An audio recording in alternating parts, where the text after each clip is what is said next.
Selamat datang di channel PETAPA Aura. Jangan lupa subscribe ya teman-teman. Yuk, sama-sama KEMBANGKAN channel ini. Terima kasih SOBAT. Saya seorang KUADRILIUN. Bab 1381 hingga 1400. Di apakah kamu mengatakan kamu bertemu dengan Universe Enforcers? Dan mereka menunggumu. Nimbus tergagap. Rupanya, dia juga terkejut dengan apa yang dikatakan David. Ya, David memberikan jawaban satu kata. Lalu, di mana mereka sekarang? Mereka berada di dekat planet Royal, tetapi mereka berada di celah ruang angkasa, jadi itulah mengapa anda tidak dapat melihatnya. Nimbus dan Wilfred saling memandang, dan keduanya terkejut. Menurut apa yang dikatakan David, kedua penegak alam semesta itu mungkin menyukai bakat David. Jadi mereka mengundangnya untuk berkembang dalam peradaban tingkat tinggi. Setelah ini, David meminta untuk membawa beberapa orang yang memiliki hubungan baik dengannya sehingga mereka memiliki kesempatan lebih besar untuk menerobos ke alam abadi dan mendapatkan pengalaman yang tak ada habisnya. Masa hidup. Poin kuncinya adalah bahawa kedua penegak alam semesta setuju terlepas dari kondisi itu. Ini agak sulit dipercaya. Seberapa berbakatkah anak ini, David, untuk membuat penegak semesta setuju dengan syarat dia membawa orang lain? Meskipun demikian, setelah dipikir-pikir, keduanya merasa lega. David mampu menjadi kekal dan penguasa Bima Sakti di usia yang begitu muda, jadi bagaimana? Mungkin orang jenius biasa bisa dibandingkan dengannya. Adegan jatuh ke dalam keheningan singkat. Saat ini, David berkata, "Tuan Barlow, jangan khawatir. Sebelum pergi, saya akan membawa dua penegak alam semesta ke galaksi binatang. Saya pertama-tama akan menagih minat klan ular berkepala 9 dan mengejutkannya. Pembangkit tenaga listrik di sekitarnya. Dengan penegak semesta bersamaku, kurasa tidak ada orang yang akan menyerang Bima Sakti di masa depan." Kata-kata David sekali lagi membuktikan apa yang Nimbus pikirkan. Bakat anak ini benar-benar menakutkan. Kalau tidak, bagaimana para penegak alam semesta akan menyukai dia? Mereka tidak hanya menyetujui persyaratannya, tetapi mereka juga membantunya memecahkan masalahnya. David, jika ini masalahnya, maka kita tidak perlu mengatakan apa-apa. Kami hanya dapat mendoakan perjalanan anda lancar dan berharap anda dapat mencapai pencapaian yang lebih besar di peradaban tingkat tinggi lainnya.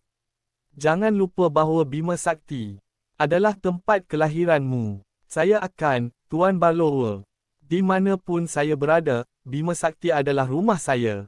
Ketika saya pergi, Bima Sakti akan melakukannya. Menjadi milikmu lagi. Tidak masalah. Selama klan ular berkepala 9 tidak datang membuat masalah, saya jamin Bima Sakti akan selalu harmonis. Itu akan tetap terlihat sama seperti hari kamu pergi. Ayah, ibu, kakek Wilfred, aku juga ingin ikut dengan David, sela Astrid tiba-tiba. Ketiganya langsung menatap Astrid. Astrid menatap mereka bertiga tanpa rasa takut. Dia tidak bisa menunjukkan rasa takut sedikit pun saat ini. Karena dia telah mengambil keputusan, dia harus bekerja keras untuk mengejar kebahagiaannya sendiri. Astrid, apa yang baru saja kamu katakan? Nimbus bertanya, menatapnya. Ku bilang aku ingin meninggalkan Bima Sakti bersama David, kata Astrid tegas. Apakah kamu tahu ke mana mereka pergi? Berapa lama lagi sampai anda kembali? Apakah kamu rela meninggalkan kami dan saudara-saudaramu yang mencintaimu? Ekspresi Nimbus berubah sedikit tidak menyenangkan. Sebenarnya, secara logis, dia seharusnya senang putrinya ingin mengikuti David, seorang abadi, ke peradaban tingkat tinggi. Lagi pula, peluang di luar sana jauh lebih besar daripada di Bima Sakti. Mungkin saja saat dia kembali lagi, Astrid juga akan menjadi abadi. Namun, sebagai seorang ayah yang mencintai putrinya sampai mati, Nimbus tidak dapat menerima pilihan Astrid untuk mengikuti David dan meninggalkan keluarganya. Dikatakan bahawa semua anak perempuan adalah biji mata ayah mereka. Kini, Nimbus merasa apanya hendak diambil oleh David. Bagaimana dia bisa baik-baik saja dengan itu? Ayah, aku ingin pergi. Kuharap kau mengizinkanku, bisik Astrid. Kamu. Nimbus hendak berbicara ketika dia diinterupsi oleh Gamora. Astrid, apakah kamu sudah memutuskan ingin pergi dengan David bagaimanapun caranya? Ya ibu, saya sudah memutuskan. Saya harap anda bisa melepaskan saya, dan saya yakin. Astrid, kamu sudah dewasa, jadi ayahmu dan aku tidak bisa menahanmu di sisi kami selamanya. Anda akan memiliki hidup anda sendiri di masa depan. Sekarang kamu sudah memutuskan, kami akan mendukungmu, tapi kemanapun kamu pergi, kamu harus ingat rumahmu ada di sini dan banyak anggota keluarga menunggumu kembali.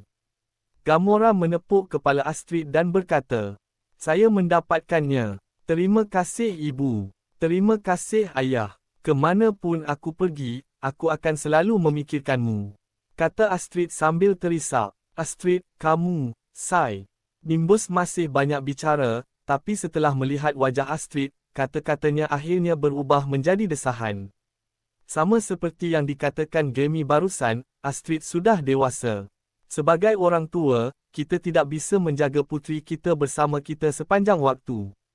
Karena Astrid memiliki pilihan yang lebih baik, panggung yang lebih besar, dan perkembangan yang lebih baik, kita harus mendukungnya sepenuhnya. Daripada menahannya. Tidak semua orang memiliki kesempatan untuk mengikuti David ke peradaban tingkat tinggi. Jika dia melewatkan kesempatan ini, dia mungkin tidak akan pernah memilikinya lagi dalam hidup ini. Kemungkinan dia menjadi abadi saat tinggal di Bima Sakti sangat kecil. Dengan bakat Astrid, pada dasarnya itu mustahil. Dia hanya akan memiliki kesempatan jika dia pergi ke peradaban tingkat tinggi. David, aku menyerahkan Astrid kepadamu. Anda harus memperlakukannya dengan baik di masa depan dan tidak menggertaknya. Kadang-kadang dia mungkin sedikit pemarah, tapi itu akibat kita memanjakannya. Saya harap Anda bisa mentolerir ini, kata Gamora kepada David sambil menatapnya. David sekarang kehilangan kata-kata. Dia hanya setuju untuk membawa Astrid karena dia melihat betapa menyedihkannya dia. Hebat, aku sudah menjadi menantu Nimbus dan Gamora sekarang. Apapun. Saya tidak bisa menjelaskan ini sama sekali. Semakin saya mencoba menjelaskan, semakin membingungkan jadinya. David menatap Astrid. Dia melihat jejak harapan dan memohon di matanya. Inilah wanita yang dicintai oleh ribuan orang di Bima. Diperkirakan dalam lebih dari 20 tahun hidupnya, dia hanya pernah mengalami kegembiraan dan kebahagiaan, dan dia tidak tahu apa itu rasa sakit. Dia hanya menjadi seperti ini dan telah mengalami begitu banyak pasang surut setelah dia bertemu denganku. Jika saya menjelaskan semuanya dengan jelas, Nimbus dan istrinya pasti tidak akan setuju Astrid ikut dengan saya. Jika itu terjadi, dia akan kembali tidak makan dan minum. Jadi, lebih baik menerima saja. Ini salahku kalau aku berhati lembut. Jangan khawatir, Nyonya Ballower. Aku akan menjaga Astrid dengan baik dan tidak akan membiarkannya dianiaya, kata David. Menguatkan dirinya. Aku lega. Dengan adanya kamu, saya yakin Astrid akan baik-baik saja, kata Gamora sambil tersenyum. Namun, siapa pun bisa melihat bahawa dia tersenyum sambil menangis. Anak perempuan yang telah dia besarkan selama lebih dari 20 tahun dan paling dia cintai akan meninggalkannya. Siapa yang akan senang dalam situasi ini? Namun, jika Astrid dapat berkembang lebih baik bersama David dan menerobos ke alam abadi suatu hari nanti, maka semuanya akan sepadan. Nimbus ingin mengatakan sesuatu yang kasar. Dia ingin mengatakan bahawa jika David berani menggertak Astrid, dia pasti tidak akan memaafkannya. Namun, tiba-tiba terfikir olehnya bahawa dia tidak bisa mengalahkan David. Oleh kerana itu, dia hanya bisa mengabaikan pemikiran ini. Untuk sementara, dia tidak tahu harus berkata apa. David, bisakah kita bertemu dengan dua penegak alam semesta? Wilfred bertanya tiba-tiba. Aku khawatir ini akan sedikit sulit. Mereka tidak suka menunjukkan wajah mereka, jawab David. Jangan khawatir, kami berjalan. Kami hanya ingin melihat wajah para penegak semesta. Mereka adalah Tokoh-tokoh legendaris yang hanya ada dalam catatan sejarah keluarga Barlower. Jika kita tidak melihat mereka kali ini, kita mungkin tidak akan memiliki kesempatan untuk melihat mereka lagi dalam hidup ini. Saya harap anda dapat membantu kami mewujudkan keinginan kami. Baiklah, aku akan memikirkan cara agar kalian bisa bertemu satu sama lain. David berfikir sejenak dan setuju. Dia tahu Wilfred masih tidak percaya dengan apa yang dia katakan. Itulah mengapa dia bersikeras untuk bertemu dengan para penegak semesta. David mengira dia bisa memenuhi permintaan ini.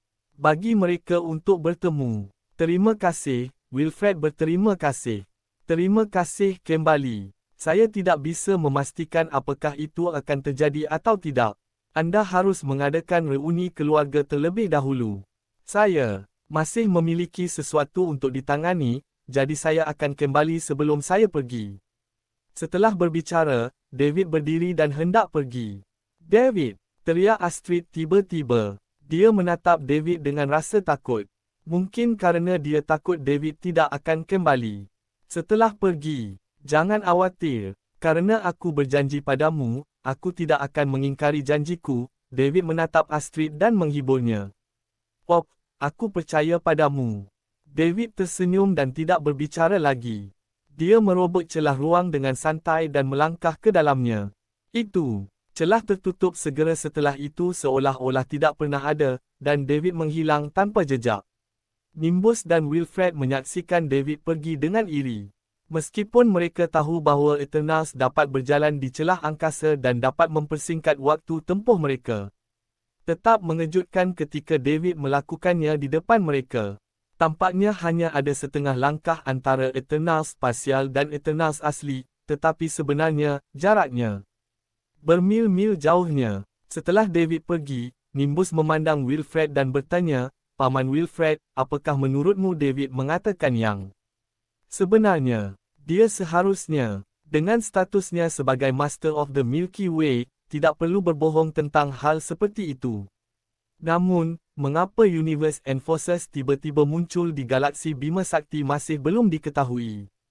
Menurut catatan sejarah keluarga Barlower, penegak semesta tidak akan terlalu memperhatikan peradaban tingkat rendah, jawab Wilfred. Mungkinkah terobosan David ke alam abadi menyebabkan keributan besar, yang kebetulan membuat elam lewat penegak alam semesta. Kemudian, mereka menemukannya, menyukai bakatnya, dan mengundangnya untuk bergabung dengan peradaban tingkat tinggi. Itu sangat mungkin. Bintang Biru. Mia sibuk dengan urusan kamar dagang Liga Timur di rumah leluhur keluarga Concord. Sejak David menyerahkan kamar dagang Liga Timur kepada keluarga Concord untuk dikelola, Mia harus melakukan yang terbaik untuk David. Karena David memintanya untuk menunggu, dia akan menunggu dengan tenang. Mia yakin David tidak akan melupakannya. Setiap kali dia ingat bahawa master yang dia ikuti telah melangkah ke alam abadi dan menjadi Master Bima Sakti, Mia sangat bersemangat sehingga dia tidak bisa tidur sepanjang malam. Dia hanya ingin mencari pria untuk ditenangkan. Saat itu, David sebenarnya tidak memiliki keunggulan dibandingkan mereka yang mengejarnya seperti Fergus. Namun, David menyelamatkannya. Selain itu, Mia merasa sangat nyaman dan santai dengan David, dan dia tidak merasa tertindas seperti yang dia rasakan pada orang-orang besar lainnya. Berdasarkan intuisinya sebagai perempuan, Mia menganggap David adalah orang yang bisa dipercaya. Karena itu, dia memilih David tanpa ragu. Tak disangka, penampilan David kemudian mengguncang dunianya lagi dan lagi. Pertama, dia memusnahkan keluarga Tuffin, keluarga peringkat terakhir di antara 8 keluarga terkemuka. Kemudian, dia memusnahkan keluarga Grimm, keluarga peringkat keempat di antara 8 keluarga terkemuka. Pada akhirnya, di bawah pengawasan seluruh wilayah kerajaan, dia menerobos alam abadi, memusnahkan pendosa Sangril, dan menjadi penguasa Bima Sakti. David saat ini tidak diragukan lagi adalah orang nombor 1 di Bima Sakti.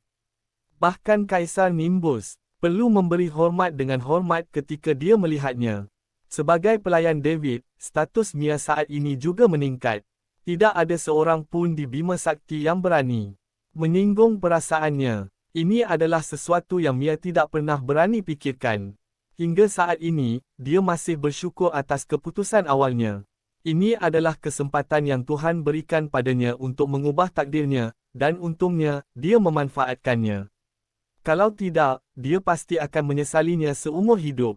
Sementara Mia berkonsentrasi pada pekerjaannya, sebuah celah ruang tiba-tiba muncul di ruang kerja tempat dia duduk. David melangkah keluar dan tidak sengaja menyembunyikan energinya. Oleh kerana itu, saat David muncul, Mia melihatnya. David! Mia berdiri dengan cepat dan menangis kerana terkejut. Mia, terima kasih atas kerja kerasmu, kata David sambil tersenyum saat melihat Mia sedang bekerja. Tidak apa, merupakan berkah bagi saya untuk dapat bekerja untuk anda. Kesampingkan pekerjaan untuk saat ini, aku punya sesuatu untuk ditanyakan padamu kali ini. Oh, David, silakan duduk. Setelah Mia selesai berbicara, dia pindah untuk menyerahkan kursinya kepada David. David juga berjalan mendekat untuk duduk begitu saja. Saat ini, dia tidak perlu bersikap sopan. Semakin sopan dia, semakin gugup orang lain. Mia, kamu sudah lama bersamaku. Saya di sini untuk memberi anda dua pilihan, kata David setelah duduk. Turun. David, ceritakan. Mia berdiri di samping David dan menjawab dengan hormat. Saya akan segera meninggalkan Bima Sakti untuk berkembang di peradaban tingkat yang lebih tinggi. Anda dapat mengikuti saya, atau anda dapat tinggal dan membantu saya mengelola Kamar Dagang Liga Timur. Tidak peduli apa yang anda pilih, saya akan mendukung anda. Anda bisa memikirkannya terlebih dahulu sebelum menjawab saya. Petik 2. David, aku tidak perlu mempertimbangkannya. Aku memilih untuk pergi bersamamu, jawab Mia tanpa ragu. Meskipun dia tidak mengerti mengapa David ingin meninggalkan Bima Sakti, Mia telah mengambil keputusan. Mulai sekarang, ke mana pun David pergi, dia akan memilih untuk mengikutinya kecuali jika David tidak membutuhkannya lagi. Jika itu terjadi, dia tidak punya pilihan. Kalau tidak, Mia pasti tidak akan memilih untuk meninggalkan David. Mia, kamu mungkin belum mengerti. Saya tidak tahu kapan saya akan kembali kali ini. Jika anda memilih untuk pergi dengan saya, itu berarti anda harus meninggalkan kerabat dan teman anda. Ketika anda kembali lagi, banyak hal mungkin telah berubah.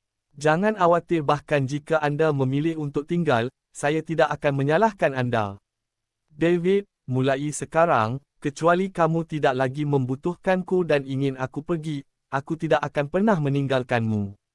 Ke manapun kamu pergi, aku akan mengikutimu, kata Mia dengan tegas. David menatap mata Mia yang penuh tekad.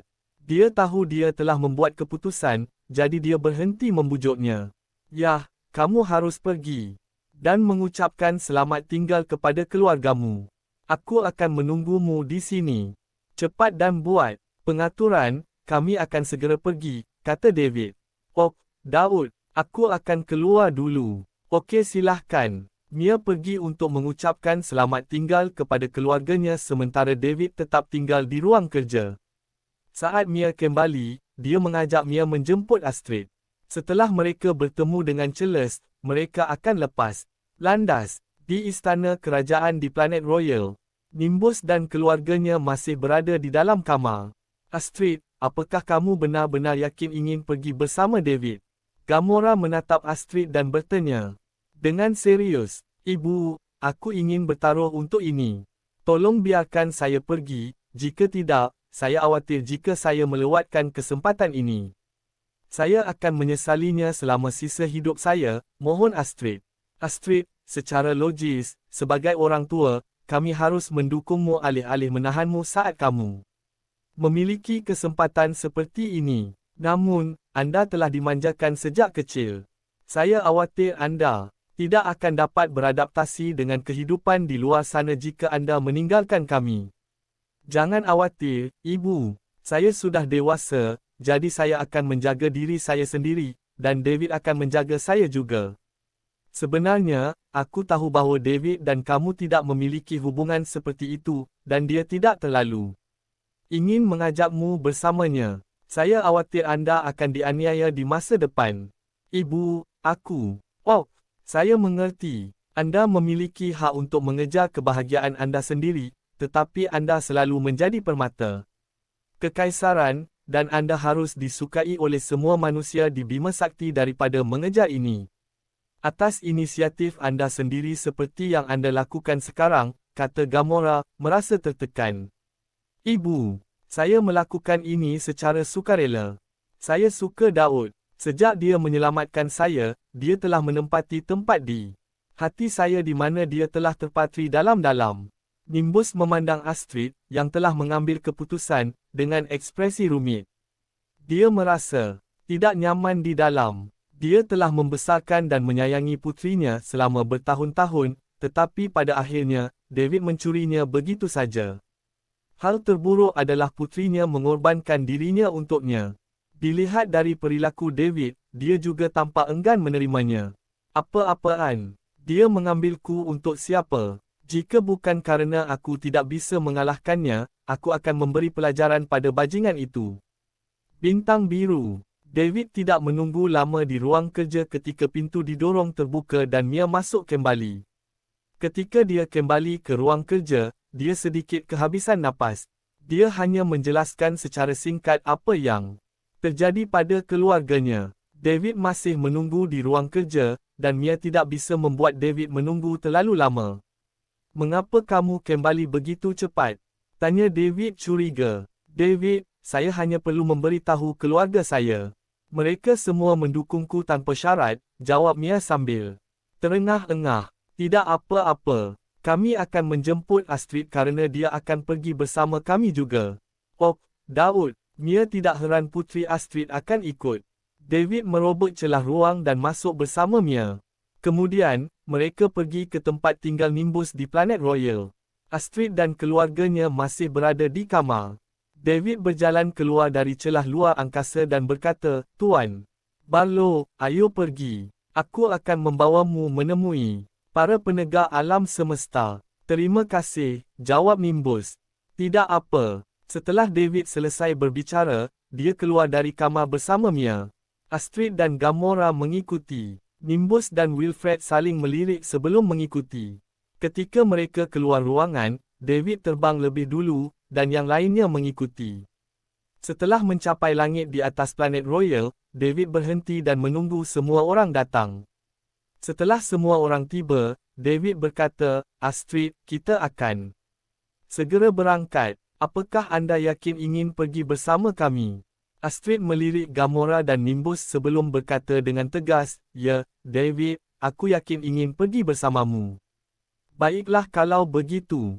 Setelah David selesai berbicara, dia melambaikan tangannya dan merobek celah sepanjang ratusan kilometer di kehampaan. Di depannya, itu berbeda dari celah ruang kecil yang dirobek David yang hanya bisa memuat satu orang. Gelombang aura dingin terpancar dari celah ruang besar. Angin seperti pisau yang bertiup bukanlah lelukan. Jika seseorang bukan kekal, tubuhnya tidak akan mampu menanggungnya. Partial Eternals mungkin bisa bertahan untuk sementara, tapi tidak terlalu lama. Apalagi berbagai retakan juga akan muncul dari waktu ke waktu di sana. Begitu menelan seseorang, orang itu kemungkinan besar akan tercabik-cabik. Bahkan jika mereka selamat kerana keberuntungan, tidak diketahui ke mana mereka akan diteleportasi. Retakan ruang besar mulai terkelupas dari dua sisi, memperlihatkan pemandangan di dalamnya. Itu gelap gulita. Nimbus dan yang lainnya dengan hati-hati melihat sekeliling celah angkasa. Hah, apa ini? Dalam kegelapan, mereka melihat titik dengan warna berbeza. Titik ini sangat mencolok di celah ruang angkasa. Celeste, tolong keluar sebentar, teriak David pada celah angkasa. Setelah David berteriak, titik itu mulai membesar dengan cepat. Hampir dalam sekejap, ia sampai ke tepi celah angkasa dan juga berubah menjadi pulau besar. Retakan. Luar angkasa yang panjangnya ratusan kilometer kebetulan berukuran sama dengan tubuhnya. Apakah itu kura-kura? Nimbus dan yang lainnya terkejut melihat kura-kura besar yang muncul tidak jauh dari sana. Ini, kura-kura macam apa ini? Bagaimana itu bisa tumbuh begitu besar? Selain itu, aura yang memancar dari tubuhnya membuat Nimbus dan yang lainnya ketakutan. Apalagi pria bertubuh besar ini bisa berjalan bebas di celah-celah ruang angkasa. Jika mereka menebak dengan benar, kura-kura besar ini berada di alam abadi. Sungguh menakutkan. Ini adalah Eternal kedua yang ditemui Nimbus. Yang pertama tentu saja adalah David. Kura-kura datang ke tepi celah angkasa, terjepit, dan muncul di depan David dan yang lainnya di atas planet Royal. Saat ini, suara mengejek datang dari kura-kura. David, kamu brengsek, kamu membawa dua teman dekat lagi. Tidak buruk, kamu masih sangat muda, tapi kamu punya banyak kekasih. Jika Anda melakukan ini lagi, sek iridescent tidak akan memiliki kapasitas untuk itu. Nimbus dan yang lainnya mencari sumber suara, hanya untuk melihat bahawa seorang wanita paruh baya yang cantik muncul di belakang kura-kura besar di beberapa titik. Ada juga kerumunan di belakangnya. Selain seorang pria muda, kerumunan itu terdiri dari semua wanita, dan mereka semua masih sangat muda. David, tidak buruk. Kamu sama sepertiku. Ha. Amadi tertawa keras. Pada saat yang sama, dia mengacungkan jempol pada David. Saat Nimbus dan Wilfred melihat Celeste, mereka tercengang. Ketakutan yang tidak diketahui mulai menyebar ke seluruh tubuh mereka. Wanita itu pasti orang terkuat yang pernah mereka temui. Nimbus bisa merasakan energi yang lebih menakutkan daripada energi David yang datang darinya. Dia hanya berdiri di sana, tetapi mereka bisa merasakan hawa dingin yang menusuk tulang. Apakah dia penegak alam semesta yang legendaris? Memang, mengenal seseorang dengan reputasinya tidak bisa dibandingkan dengan bertemu langsung dengan mereka. Celeste, Amadi, berhenti menggodaku. Mereka hanya temanku. Kita belum sampai pada tahap itu, kata David sambil memaksakan senyum. Teman-teman, hanya orang idiot yang akan mempercayaimu. Jika mereka hanya berteman, mengapa mereka semua wanita dan sangat cantik? Pernahkah anda memiliki teman laki-laki setelah hidup bertahun-tahun? Celeste langsung membeberkan kebohongan David. David tidak bisa melawan. Sepertinya Celeste benar. Semua orang yang ingin dibawa David bersamanya adalah wanita cantik. Tidak ada pria yang terlihat. Namun, David merasa dirugikan.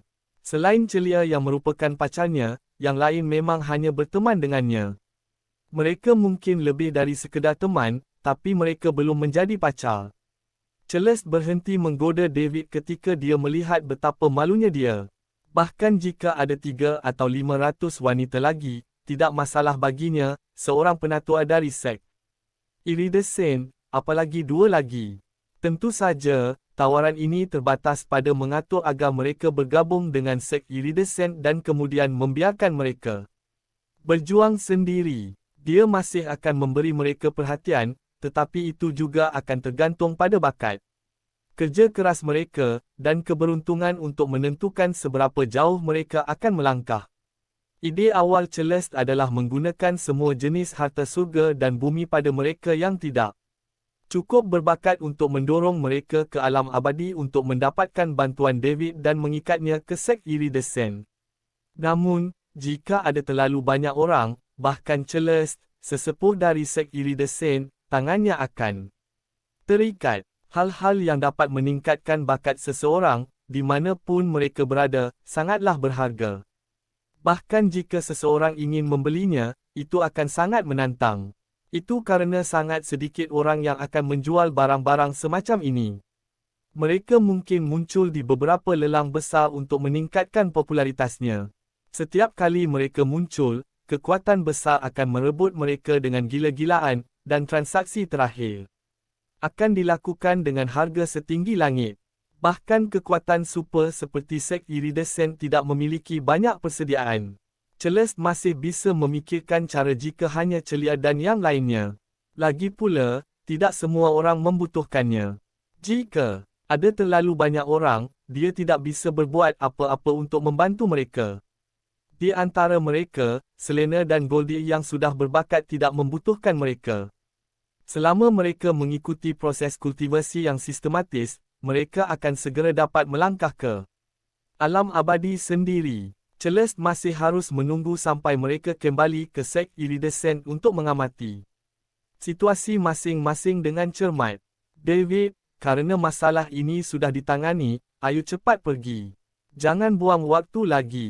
Kami harus pergi ke bis galaksi untuk mengatasi masalah anda, kata Celeste. Seiring berjalannya waktu, semakin sulit baginya untuk menekan keinginan dalam tubuhnya. Dia harus bergegas kembali ke sek iridescent sesegera mungkin untuk meminta bantuan tuannya. Jika meletus di tengah jalan, konsekuensinya akan menjadi bencana. Sebagai salah satu fisik spesial paling langka di alam semesta, tubuh yang memikat memang luar biasa. Setelah diaktifkan, akan sangat sulit untuk menekan bahkan dengan kekuatan tempur Eternal Realm Sovereign Rank Celeste. Begitu, Celeste, ayo pergi. Setelah berbicara, David terbang. Mia mengikuti dari belakang. Astrid melirik orang tuanya dengan enggan. Segera, dia berhenti ragu-ragu dan mengikuti David untuk terbang ke belakang kura-kura besar itu. Setelah ketiganya tiba, Celeste melirik Nimbus dan yang lainnya yang masih berdiri di depan mereka. Kemudian, dia berbalik dan berjalan menuju istana, dengan yang lain mengikuti di belakangnya. Itu hanya tampilan biasa tanpa permusuhan, tapi itu membuat Nimbus dan yang lainnya merasa seolah-olah mereka telah jatuh ke dalam gua es. Seolah-olah mereka tidak bisa bergerak. Seperti yang diharapkan dari penegak alam semesta yang legendaris, kekuatannya benar-benar tak terbayangkan. Nimbus dan yang lainnya menghela nafas dalam hati. Jika puteri mereka bisa pergi dengan orang yang begitu kuat, dia mungkin akan melampaui mereka di masa depan. Sebagai orang tua, mereka merasa sangat lega sekaligus merasa sedih. Celeste memimpin kerumunan ke dalam gedung mewah. Kura-kura besar merobot celah angkasa, masuk ke dalam, dan menghilang. Tak lama setelah itu, celah ruang dengan cepat ditutup. Hanya Nimbus, Wilfred, dan Gamora yang tersisa di langit di atas planet Royal. Paman Wilfred, apakah menurutmu penegak alam semesta ini telah melampaui alam abadi dan mencapai tingkat yang lebih tinggi? Nimbus bertanya dengan rasa ingin tahu. Aku tidak tahu. Alam abadi sudah menjadi penghalang besar bagi kami, dan tidak mungkin untuk berspekulasi. Bahkan, catatan sejarah keluarga Barlow yang tak terhitung jumlahnya selama bertahun-tahun belum memperkenalkannya secara rinci, tetapi yang pasti adalah bahawa meskipun penegak alam semesta ini belum melampaui alam abadi, dia akan tetap berada di puncak. Tidak diragukan lagi dia jauh lebih baik daripada pemula seperti David, kata Wilfred perlahan, melihat ke arah yang ditinggalkan David dan yang lainnya. Aku ingin tahu apakah aku bisa mengalami menjadi keabadian dalam hidup ini, kata Nimbus sambil menghela nafas. Nimbus, jangan berkecil hati. Sebelum David muncul, anda tidak diragukan lagi adalah orang yang paling berpotensi untuk masuk ke alam abadi. Sekarang David selangkah lebih maju dari anda dan telah menginspirasi anda seharusnya dapat memasuki alam abadi lebih cepat. Begitu, Paman Wilfred. David berkata bahawa dia akan menyelesaikan semua bahaya tersembunyi dari Bima Sakti agar Bima Sakti tidak terancam. Oleh kerana itu, saya dapat segera mengasingkan diri, dan saya tidak akan keluar sampai saya mencapai alam abadi, kata Nimbus dengan tegas. Dia juga terinspirasi. Orang harus tahu bahawa dia dikenal sebagai yang paling berbakat di Bima Sakti saat itu, dan dia juga orang yang memiliki peluang terbaik untuk menerobos ke alam abadi. Namun, David muncul entah dari mana dan langsung menerobos ke alam abadi saat dia masih tertinggal jauh. Lebih jauh lagi, Nimbus dapat mengetahui seberapa besar penegak alam semesta baru saja menghargai dan menghargai David. Alasan mengapa ini terjadi pasti kerana mereka mengenali bakat David. Kalau tidak, mengapa penegak semesta begitu rendah hati kepada seseorang dari peradaban tingkat rendah? Tanpa latar belakang apapun. Pihak lain sangat menghargai David, tetapi mereka bahkan tidak memandang Nimbus. Harga diri Nimbus terpukul parah. Itulah mengapa dia memutuskan untuk mengasingkan diri dan tidak keluar sampai dia mencapai alam abadi. Senang memiliki tekad seperti itu.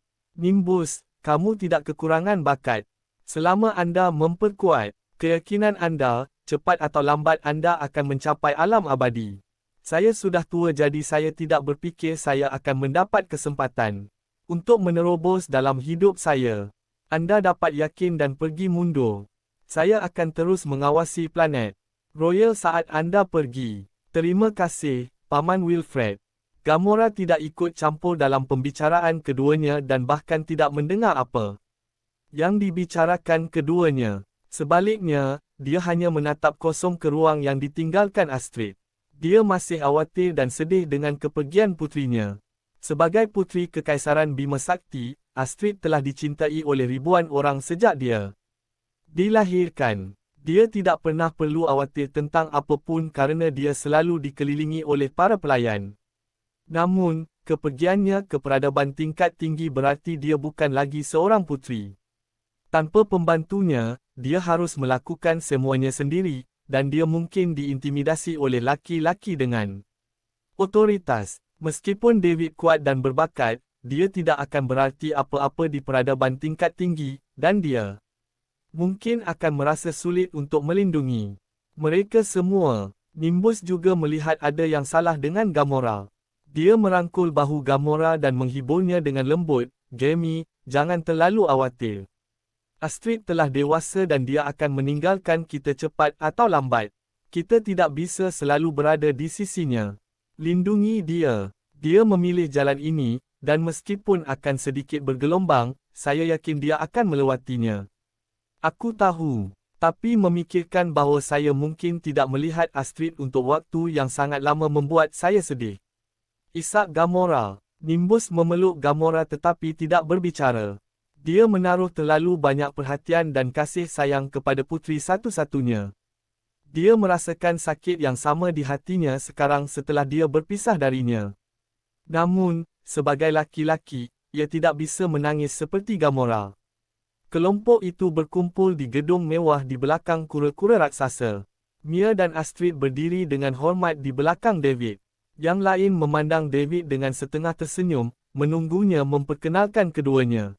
Celia dan yang lainnya sudah terbiasa dengan David yang membawa lebih banyak wanita cantik. Mereka juga tahu David pasti tidak memiliki hubungan substansial dengan keduanya. Hanya saja David sedikit berhati lembut, sehingga sulit baginya untuk menolak permintaan dari teman-temannya. David, apakah kamu tidak akan memperkenalkan keduanya? Celeste bertanya. Namanya Mia dan dia bawahanku. Saya bertemu dengannya ketika saya pertama kali datang ke planet Royal, dan dia pernah sudah lama bersamaku. Dia juga berharap untuk pergi dan melihat peradaban tingkat tinggi. David menunjuk Mia dan memperkenalkannya. Saat ini, Mia melangkah maju dan berkata, "Hai Nona-Nona. Namaku Mia, dan aku pembantu David. Ketika saya sedang diburu, dia kebetulan lewat dan menyelamatkan saya.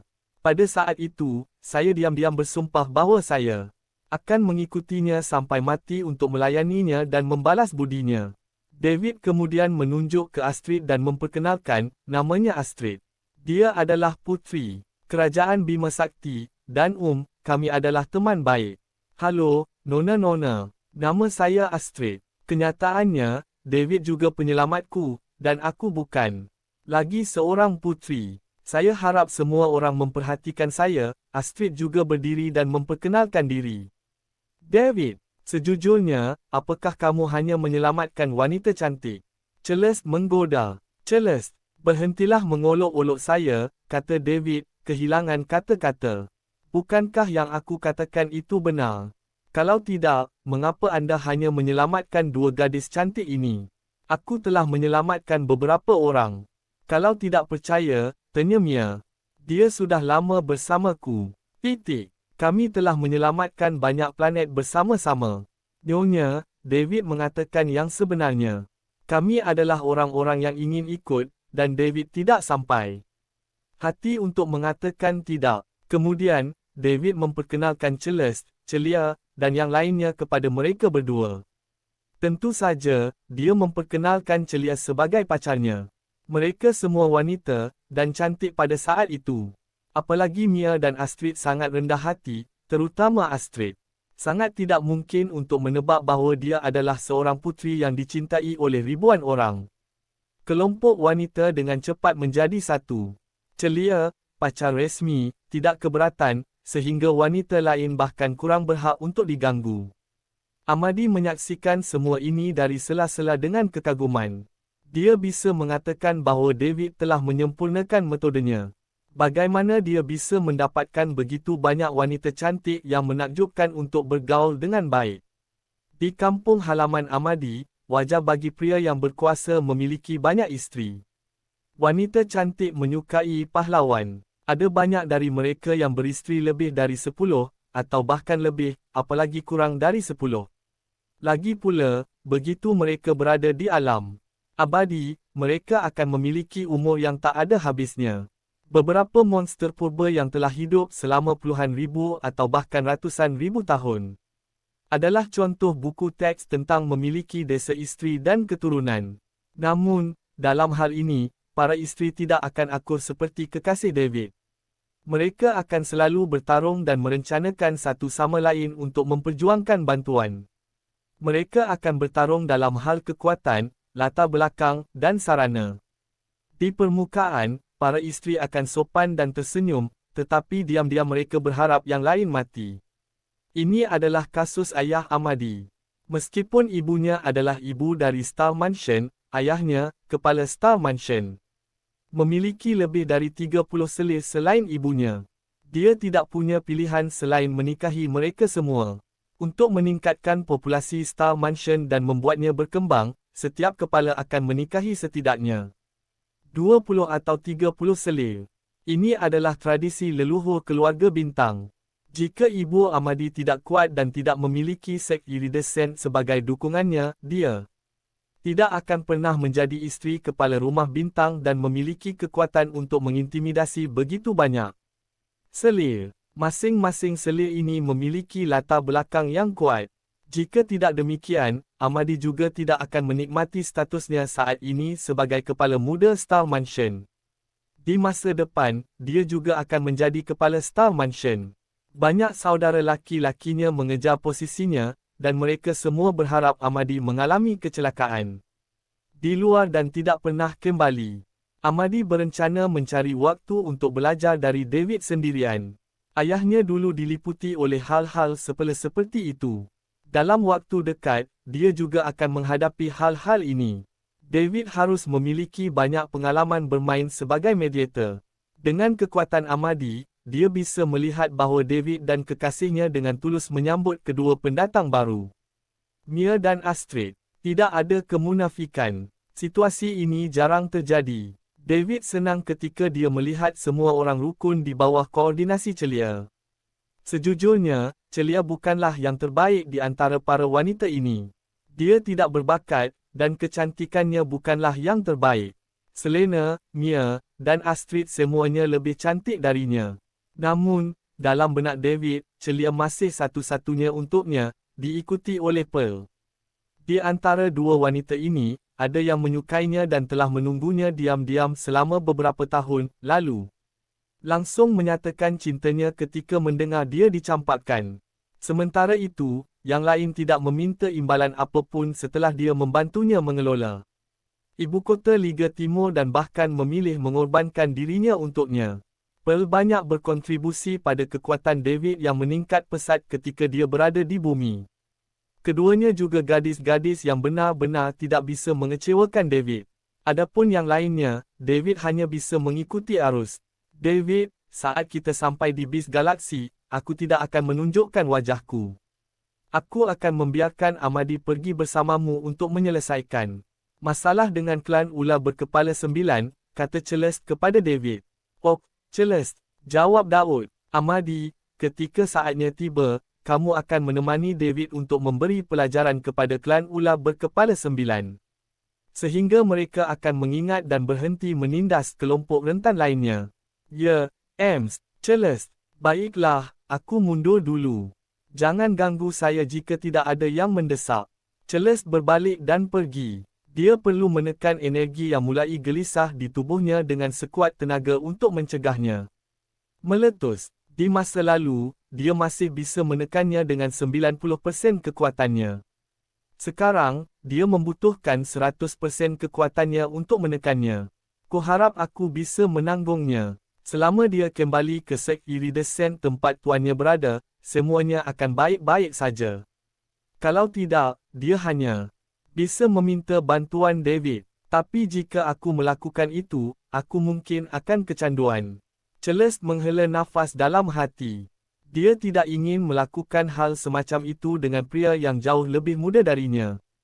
Bahkan tidak dalam fantasi. Begitu dia kecanduan, dia takut dia tidak akan pernah bisa hidup tanpa David dalam hidup ini. David, aku juga akan pergi. Kabari saja kalau kita sudah sampai di tempat itu, kata Amadi. Oh, Amadi, terima kasih banyak, David berterima kasih. Jangan katakan itu. Kami bersaudara, dan masalahmu adalah masalahku juga. Amadi menepuk bahu David dan pergi juga. Kura-kura besar berjalan melalui celah angkasa dengan kecepatan yang sangat cepat. Meskipun galaksi binatang jauh dari Bima Sakti, mereka akan segera mencapainya dengan kecepatan kilat kura-kura raksasa. Galaksi binatang. Seperti namanya, itu adalah galaksi yang terdiri dari binatang buas. Ras binatang galaksi yang tak terhitung jumlahnya berkumpul di sini untuk berproduksi dan menjalani hidup mereka. Ini adalah peradaban tingkat 5, dan merupakan yang paling kuat di antara galaksi.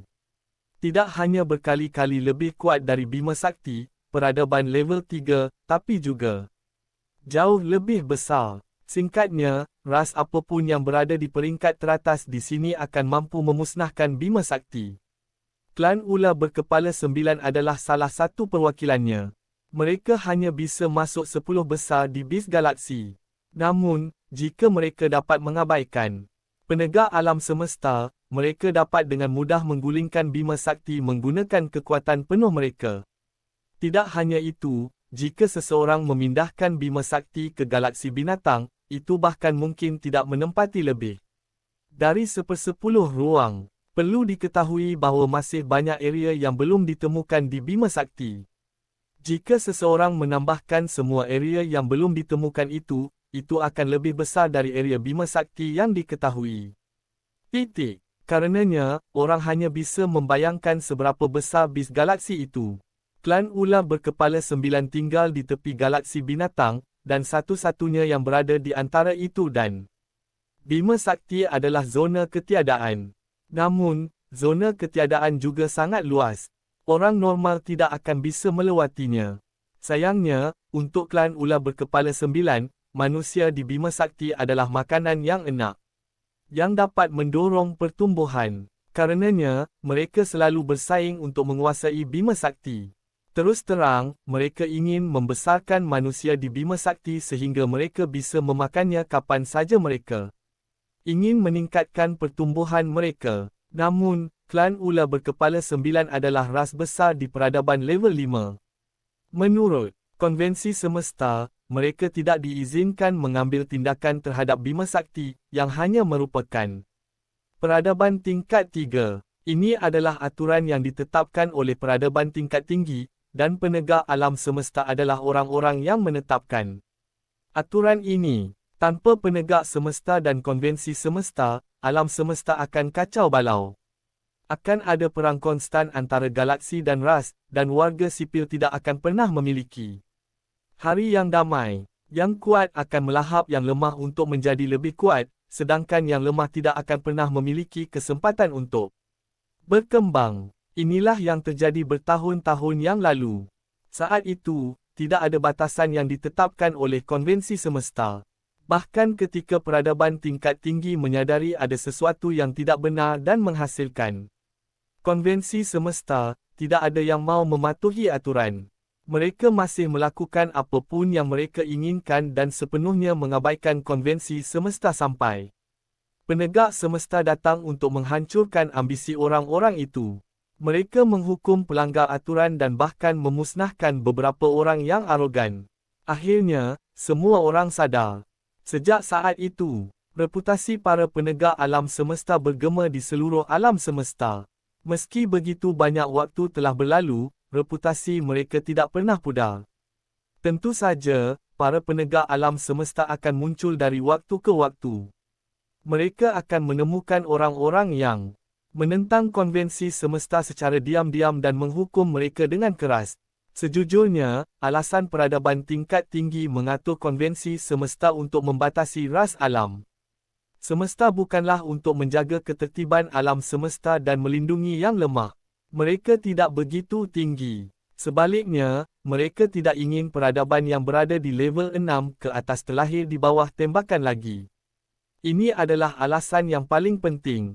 Bagaimanapun, alam semesta terlalu besar. Jika setiap orang terus-menerus ditekan oleh perang, mungkin saja peradaban tingkat tinggi akan tiba-tiba lahir di salah satu sudut alam semesta tersebut. Inilah yang tidak ingin dilihat oleh para pembuat aturan itu. Di tepi bis galaksi, di daerah di mana klan ular berkepala 9 memerintah, sebuah celah besar tiba-tiba muncul di ruang angkasa. Seekor kura-kura besar keluar dari celah dan berdiri tegak di kehampaan. Mengaum. Kura-kura besar mengeluarkan suara yang terdengar seperti raungan. Itu menyebabkan banyak makhluk di planet sekitarnya merasa pusing. Mereka melihat ke arah kehampaan. Di atas mereka dengan kejek kerana mereka ingin melihat apa yang membuat suara itu.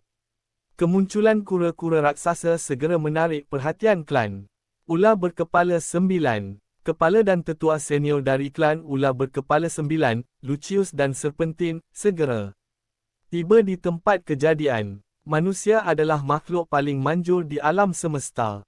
Oleh kerana itu, semua ras di alam semesta akan meniru bentuk manusia. Baik Lucius dan Serpentin muncul dalam wujud manusia.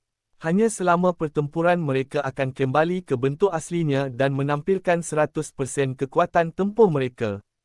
Melihat kura-kura besar yang entah kenapa muncul di depannya sambil memancarkan aura yang hanya dimiliki oleh ranka penguasa alam abadi yang kuat, keduanya sedikit bingung.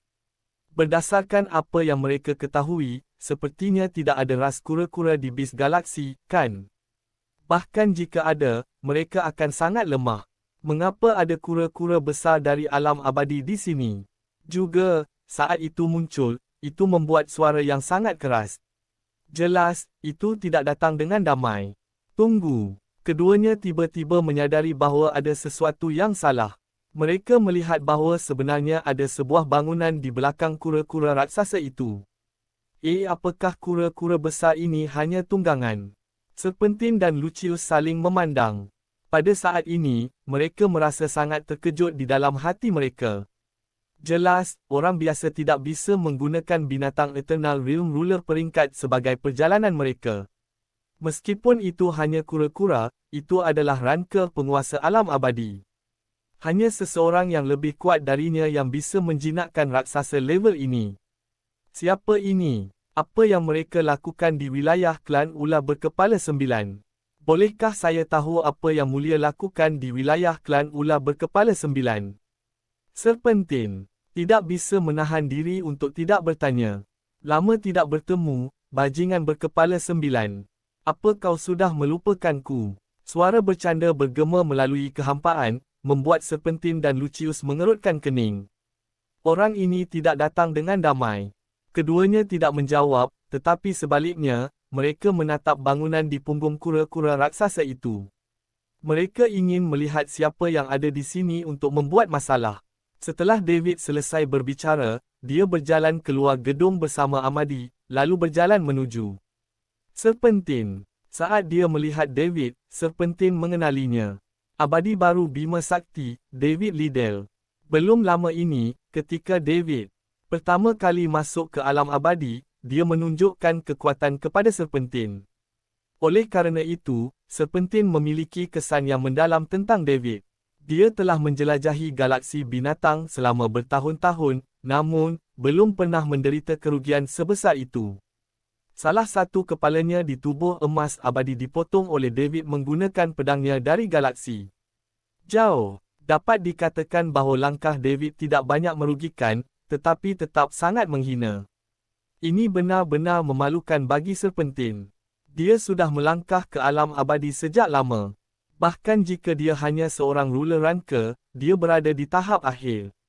Sebaliknya, David baru saja masuk ke Eternal Realm, dan dia hanyalah seorang ruler ranka pemula. Keduanya adalah dua alam kecil yang terpisah. Serpentin memang memandang rendah David, seorang abadi baru, dan itulah mengapa itu terjadi. Tidak dapat dipungkiri bahawa pedang David memang menakutkan. Bahkan setelah sekian lama, Serpentin masih takut padanya. Klan ular berkepala 9, salah satu dari 10 ras terkuat di galaksi binatang, juga merupakan jenis karakter yang akan membalas dendam untuk keluhan terkecil. Setelah mengalami kekalahan yang begitu besar saat menghadapi David, tentu saja Serpentin tidak akan membiarkan hal ini begitu saja. Selain itu, mereka juga mengetahui hubungan yang tidak dapat didamaikan antara klan ular berkepala 9 dan manusia dari Bima Sakti. Klan ular berkepala 9 gagal menaklukkan Bima Sakti beberapa kali sebelumnya. Kali ini, seorang abadi lahir di Bima Sakti dan begitu kuat saat dia masuk ke alam abadi. Jika David terus tumbuh, dia kemungkinan akan menjadi alasan genosida klan ular berkepala 9 di masa depan. Oleh kerana itu, baru-baru ini, mereka telah berkomplot melawan Bima Sakti. Klan ular berkepala 9 bahkan menghabiskan banyak wang untuk meminta bantuan dua ras lainnya. Bahkan jika mereka tidak dapat mengalahkan Bima Sakti, mereka harus menyingkirkan David, potensi ancaman yang sangat besar. Apa yang tidak diharapkan oleh klan ular berkepala 9 adalah bahawa David akan mendatangi mereka sebelum mereka dapat mengambil tindakan. Siapa yang memberinya keberanian? Dan apakah kura-kura besar di alam abadi ini? Juga, apakah pemuda di sebelah David akan membantunya menimbulkan masalah bagi klan ular berkepala 9? Serpentin dan Lucius berfikir pada saat bersamaan. Lucius memandang Serpentin, sedikit mengangguk, dan Serpentin memberi isyarat bahawa dia mengerti. Dia diam-diam mengambil item dari tangannya dan menghancurkannya dengan ringan. Gelombang tak terlihat menyebar dan menyebar ke kejauhan. Kecepatannya sangat cepat bahkan bisa menembus kehampaan. Pada saat ini, David dan Amadi telah mencapai ujung punggung kura-kura raksasa, berdiri berhadapan dengan Serpentin dan Lucius. Kekuatan pikiran David yang kuat sebenarnya telah mendeteksi gerakan kecil Serpentin. Namun, dia tidak menghentikannya. Pihak lain hanya meminta bantuan. Dengan Amadi, seorang penegak alam semesta, di sisinya, mengapa dia harus takut akan hal ini? Plus, Celeste, eksistensi yang menakutkan, juga ada di belakangnya. Ayo, panggil pembantu sebanyak yang anda punya. Mereka masih akan ketakutan saat mendengar nama Universe Enforcer. David sangat menantikan hal ini. Jika para pembantu yang dipanggil oleh klan ular berkepala 9 tahu bahawa mereka menghadapi penegak alam semesta, ekspresi seperti apa yang akan mereka miliki? Apakah mereka akan bekerja sama untuk menghajar klan ular berkepala 9? David, kamu dari Bima Sakti, jadi apa yang kamu lakukan di galaksi binatang? Serpentin bertanya, apa? Apakah hanya klan ular berkepala 9 yang diizinkan mengirim orang untuk mengacaukan Bima Sakti? Apakah saya tidak diizinkan datang ke wilayah anda dari Bima Sakti? Apa ini? David mencibir. David, omong kosong apa yang kamu bicarakan. Kami telah mengurus bisnis kami di BIS Galaksi. Kapan kita menyeberang untuk mengacaukan Bima Sakti? Jangan melontarkan omong kosong, kata Serpentin dengan marah. Tik, Serpentin, aku telah bertemu banyak orang yang tidak tahu malu, tapi ini pertama kalinya aku melihat orang yang tidak tahu malu. Bawahan memang meniru sifat buruk atasan mereka. Sepertinya semua ular berkepala 9 sama sepertimu. Kamu. Serpentin kehilangan kata-kata setelah David membalas. David, kamu berada di galaksi binatang dan ini adalah wilayah klan ular berkepala 9. Bukan Bima Sakti. Beritahu kami mengapa anda ada di sini, jika tidak, jangan salahkan saya kerana tidak berbelas kasih, sela Lucius. Seberapa tanpa ampun kamu akan menjadi? Datang kepadaku, saya akan menerima semua yang anda miliki, kata David dengan jijik. Lucius memandang David dan tidak terus membuang-buang napas. Sebaliknya, dia meraung, semua orang, seorang abadi dari Bima Sakti datang ke galaksi binatang untuk menunggangi semua orang dengan kasar. Jika kita biarkan dia melanjutkan, bagaimana bis galaksi akan terus menunjukkan wajah kita? kepada orang lain. Bagaimana menurutmu? Setelah dia mengatakan itu, sebuah suara membentak kembali. Lucius, berhentilah mencuba membangkitkan emosi semua orang. Ini adalah masalah antara klan ular berkepala 9 dan Bima Sakti. Jangan menyeret semua orang ke dalamnya. Anda telah melakukan perbuatan itu dan telah menuai semua keuntungan. Tetapi sekarang Anda ingin semua orang membantu Anda sekarang kerana lawan Anda ada di sini untuk membalas dendam. Logika macam apa ini? Orang yang berbicara adalah Tarzan, kepala klan kera raksasa Titan dari galaksi binatang. Klan kera raksasa Titan dan klan ular berkepala 9 adalah musuh lama. Kedua ras telah bertarung selama puluhan ribu tahun, dan mereka masing-masing menikmati kemenangan yang adil. Pada titik ini, tidak ada pihak yang memiliki cara untuk berurusan dengan yang lain. Bagaimana mungkin Tarzan melewatkan kesempatan ini untuk mengejek klan ular berkepala 9?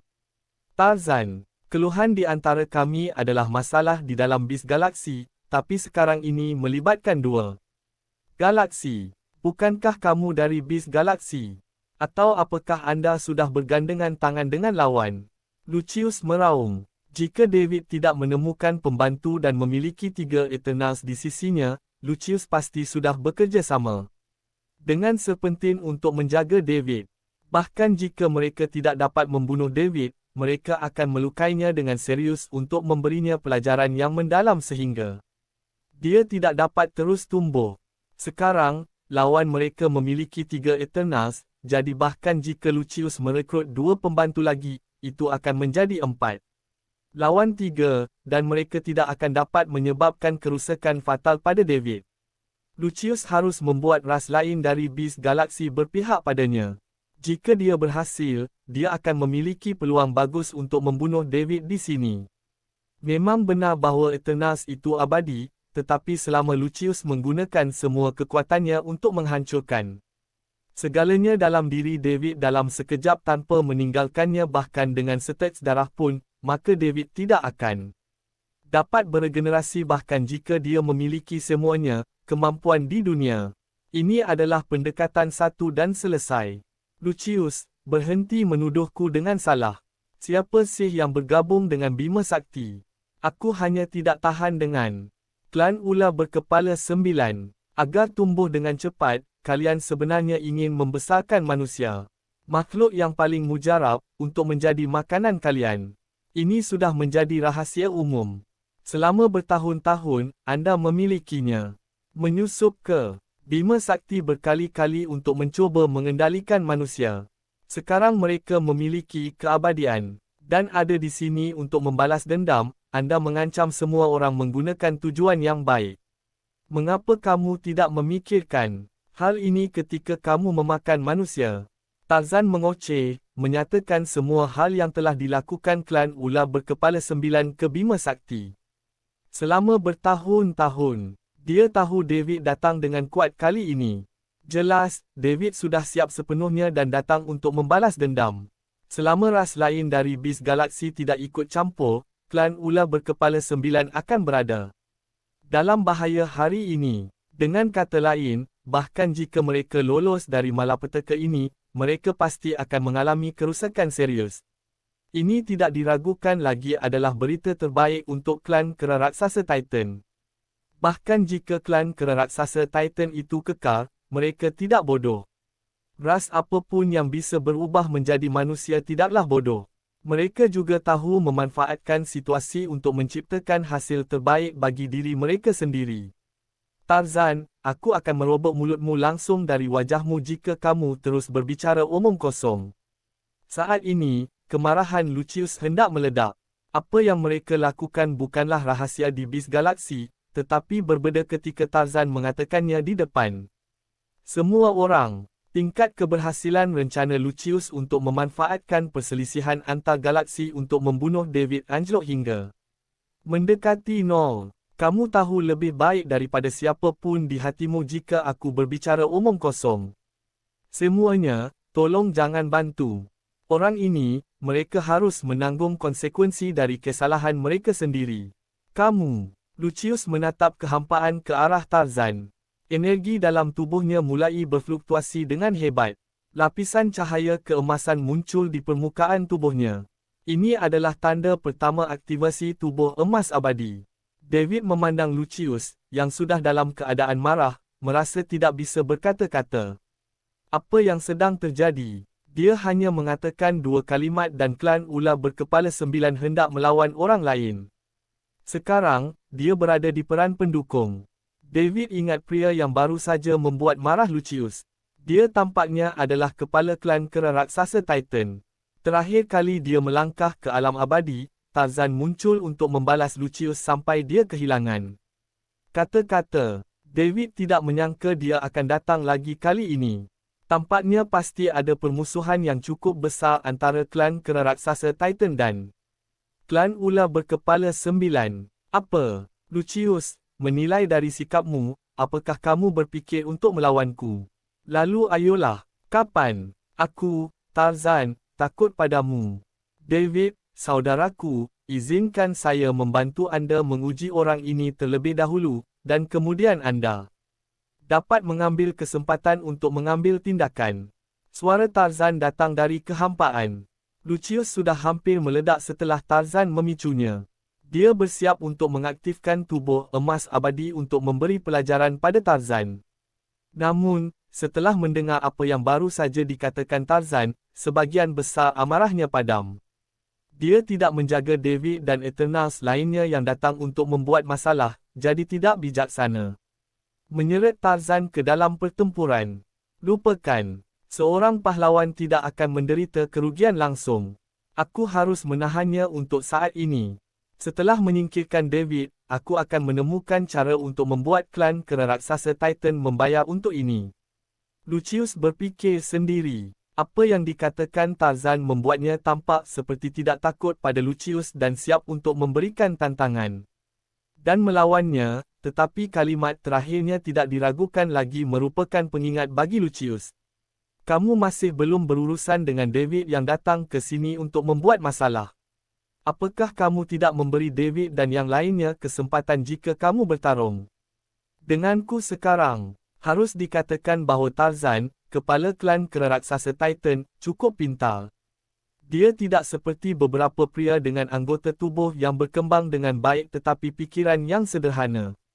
Kata-katanya tidak hanya melindungi reputasinya dan klan kera raksasa Titan, tetapi juga membuat Lucius tidak berani melakukan apapun padanya. Pada akhirnya, dia juga mengungkapkan niat baik kepada David.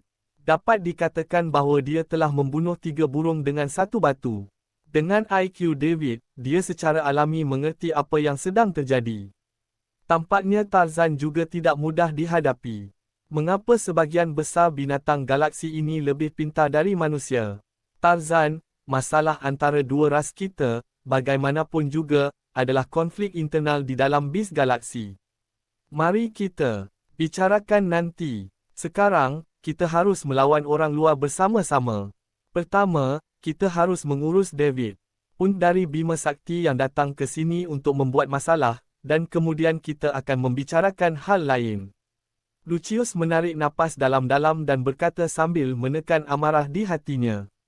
Lucius, kamu harus membereskan kekacauan ini yang kamu buat sendiri oleh klan ular berkepala 9.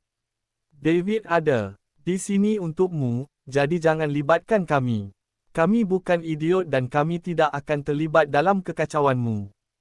Petik 2. Tarzan terdiam setelah mengatakan ini dan tidak bersuara lagi. Tujuannya telah tercapai, dan langkah selanjutnya adalah melihat seberapa jauh David bisa melangkah.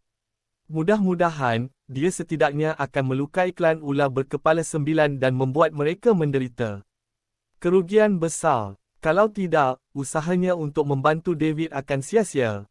Semuanya, sejak Bima Sakti mendatangi kita, setidaknya kita harus melakukan sesuatu, kan? Kapan kita, binatang buas galaksi, menerima perlakuan seperti itu? Untuk menjaga martabat bis galaksi, saya harap semua orang bisa bersatu dan menyerang orang luar. Lucius masih membuat keributan. Dia ingin membangkitkan kebenaran ras utama di bis galaksi, dan mengambil tindakan melawan David, orang luar, bersama-sama. Namun, Setelah dia berbicara begitu lama, tidak ada yang menanggapinya. Apa yang baru saja dikatakan Tarzan sangat berpengaruh. Mereka berada di galaksi binatang dan David adalah orang luar dari peradaban yang lebih rendah, dan bahkan setelah dia melangkah ke alam abadi dan membawa Bima Sakti ke peradaban tingkat menengah, itu masih jauh lebih buruk daripada peradaban tingkat 5 yang mapan seperti binatang galaksi. Namun, beberapa ras kuat yang siap berbicara menentang David, orang luar, menjadi diam setelah Tarzan membuat keributan. Tarzan benar. David tidak datang ke sini untuk menyerang seluruh bis galaksi kerana dia tidak memiliki kekuatan. Dia baru saja keluar untuk membalas dendam pada klan ular berkepala 9. Ini semua adalah kejahatan yang dilakukan oleh klan ular berkepala 9. Mengapa mereka harus terlibat dalam kekacauan ini? Lucius masih berbicara pada dirinya sendiri. Dia fikir ini akan memotivasi semua orang untuk menyerang David bersama-sama. Jika bukan kerana apa yang dikatakan Tarzan barusan, seseorang mungkin benar-benar maju. Pada titik ini, David tidak tahan lagi. Dia hanya mengatakan 2 kalimat sampai sekarang, tetapi Lucius terus berbicara. Celeste memintanya untuk menangani ini secepat mungkin. Jika terus seperti ini, dia tidak tahu berapa lama Lucius akan bertahan. Lucius, berapa lama kamu akan terus mengoceh? Anda harus jelas tentang tujuan kunjungan saya. Hari ini, Anda telah menargetkan Bima Sakti selama bertahun-tahun, jadi setidaknya Anda harus memberi saya penjelasan. Bukan, kata Daud. Lucius kesal kerana David memotongnya. Dia menunggu sebentar. Tetap saja, tidak ada yang mau maju. Lucius ingin mencabik-cabik Tarzan. Jika bukan kerana dia, ini tidak akan terjadi. David, saya tidak tahu apa yang Anda bicarakan, dan tidak ada yang perlu saya jelaskan kepada Anda. Ketika Anda melangkah ke alam abadi terakhir kali, Anda menyerang klan ular berkepala 9 tanpa alasan, dan sekarang Anda mencari masalah lagi. Apakah menurut Anda seluruh klan kita lemah? Saya fikir Anda meremehkan Base Galaksi, jawab Lucius dengan dingin. David mengejek dan tidak melanjutkan berbicara dengan Lucius. Sebaliknya, dia berkata kepada Amadi yang berada di sampingnya, Amadi, sepertinya kita tidak punya pilihan selain mengambil tindakan hari ini. Lawan memiliki 2 Eternals, jadi kamu bisa memilih salah satunya. Bagaimana kalau meninggalkan yang lain? Untukku, Petik 2, kamu baru saja menjadi abadi, bisakah kamu mengatasinya? Ada 2 peringkat penguasa terlambat di sisi berlawanan. Kenapa tidak? Amadi tidak menyelesaikan kalimatnya. Dia percaya David akan mengerti apa yang dia maksud. Tentu saja, Amadi tidak memiliki masalah berurusan dengan penguasa Ranke alam abadi. Meskipun Amadi juga merupakan penguasa Ranke alam abadi seperti pihak lain, dia berasal dari peradaban Javel tinggi. Banyak tekniknya berkali-kali lebih kuat dari peradaban tingkat menengah ini. Namun, menurut Amadi hal yang sama tidak berlaku untuk David. Lagi pula, David baru saja menjadi Ranke penguasa pemula Eternal Realm. Perbezaan antara kedua belah pihak adalah 2 ranah kecil. Tidak mudah untuk melampaui 2 alam kecil ini untuk mengalahkan lawan-lawannya. Karena itu, Amadi ingin David langsung memberitahu pihak lain bahawa dia adalah penegak semesta. Begitu mereka tahu, pihak lain pasti akan berlutut dan memohon belas kasihan. Seberapa sederhana dan mudahkah ini? Mengapa dia bersikeras mengambil tindakan sendiri? Amadi, kita baru akan mengetahuinya setelah aku mencobanya, kata David sambil terkekeh. Tentu saja, dia tahu apa yang dimaksud Amadi. Namun, David tahu kekurangannya, dan itu bukanlah kekuatan. Begitu mereka sampai di Kerajaan Bintang, David yakin bahawa dia dapat meningkatkan kekuatannya dalam waktu singkat. Dengan menggunakan sistem tersebut, dia kurang pengalaman tempur, dan sistem tidak bisa memberikan ini padanya. Sekarang ada peluang bagus baginya untuk meningkatkan pengalaman tempurnya, bagaimana David akan melewatkannya. Selain itu, dia mendapatkan banyak kepercayaan diri setelah dia memenggal salah satu kepala dari tubuh emas abadi serpentin. Kalau begitu, aku menginginkannya, Amadi menunjuk dengan santai ke arah Lucius dan berkata, dia tidak tahu apa yang membuat David percaya diri untuk melawan seseorang yang berpangkat lebih tinggi dari dirinya. Namun, karena David mengatakan dia ingin, mereka harus bertarung saja. Bahkan jika David tidak bisa mengalahkan lawannya, Ames, Celeste ada di sekitar. David dan Amadi bersiap dan siap beraksi. Lucius mengerutkan kening. Apakah kalian semua benar-benar membiarkan orang-orang dari Bima Sakti ini melakukan apapun yang mereka inginkan di galaksi binatang? Lucius bertanya dengan keras. Lucius, karena David ada di sini untukmu, kamu harus melawannya saja. Hanya ada dua dari mereka sehingga mereka tidak mengintimidasi Anda dalam hal jumlah.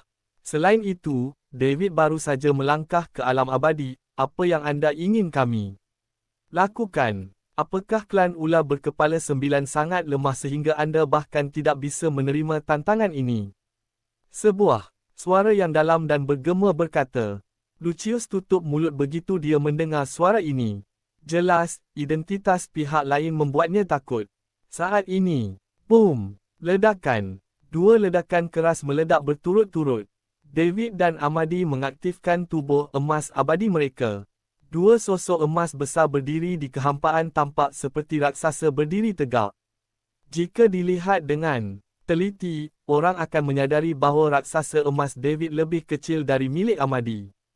Ukuran tubuh emas abadi bervariasi. Itu akan berubah dengan kekuatan seseorang. Semakin kuat orang tersebut, semakin besar tubuh emas abadi.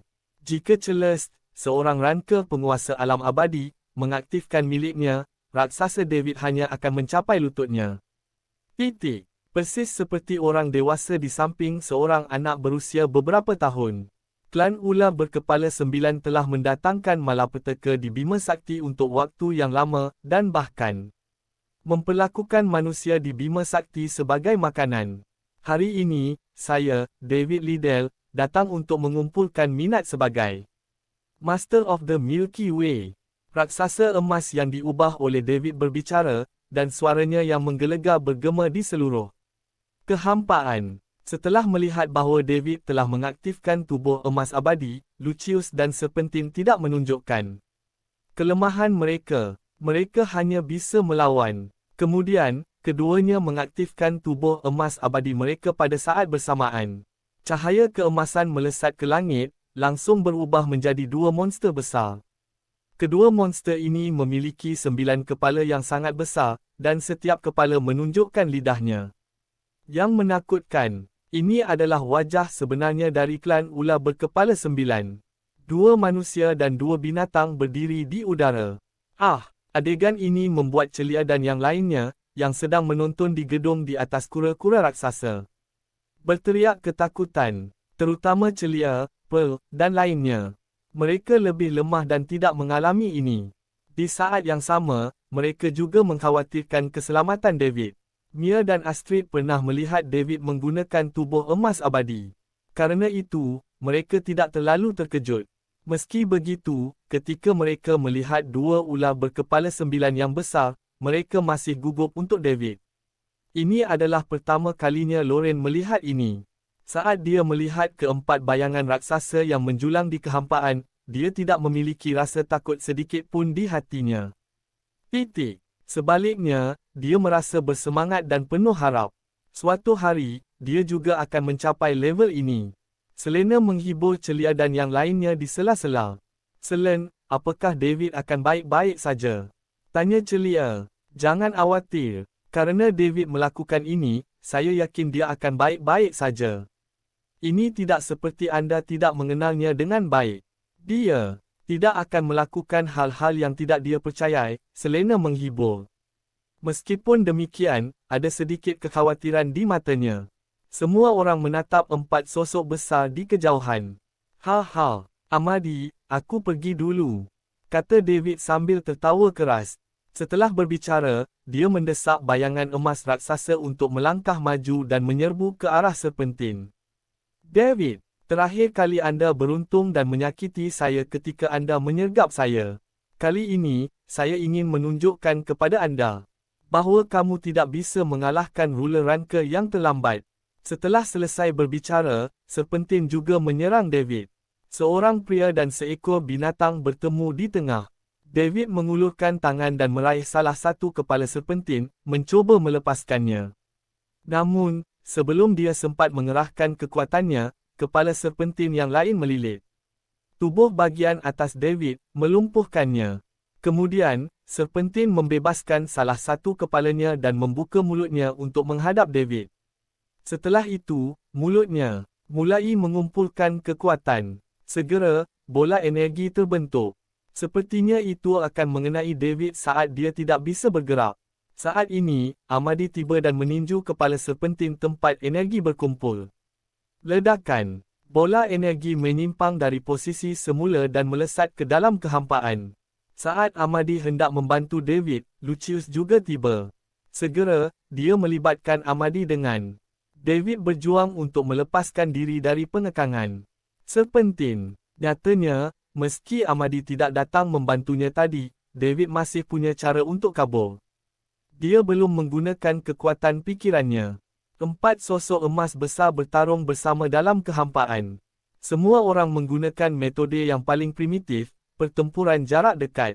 Serpentin dan Lucius akan segera mengumpulkan bola energi untuk menyerang David dan Ahmadi setiap kali ada kesempatan. Namun, bola energi tidak pernah mencapai targetnya. Secara alami tidak efisien untuk menggunakan serangan jarak jauh semacam ini dalam pertempuran jarak dekat. Namun, salah satu bola energi ditembakkan ke arah posisi kura-kura raksasa itu.